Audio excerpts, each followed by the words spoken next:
Hello everyone and welcome to the channel. In this video, I will show you exactly how to sell Hamster Kombat on Binance. First, open Binance application on your mobile device. Make sure you are logged into your account. Tap on the Binance icon located in the top right corner of the screen. This will open the main menu. In the main menu, look for and tap on Services. This will take you to a list of all the services Binance offers. Use the search bar to find the Convert feature. Tap on it once you find it. In the Convert section, you will see a From field. Here, enter Hamster Kombat as the cryptocurrency you want to convert. In the To field, choose the currency you want to convert to, such as USDT.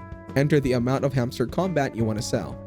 After setting up your conversion, go back to the main screen and tap on P2P. Tap on the Buy with Zero Fees option. This will allow you to buy USDT with no additional fees. Tap on Go to P2P to accept the P2P trading section. Use the filter option to refine your search. Enter the amount of USDT you want to buy. Select your preferred payment method from the available options. Tap on Buy button to finalize your purchase.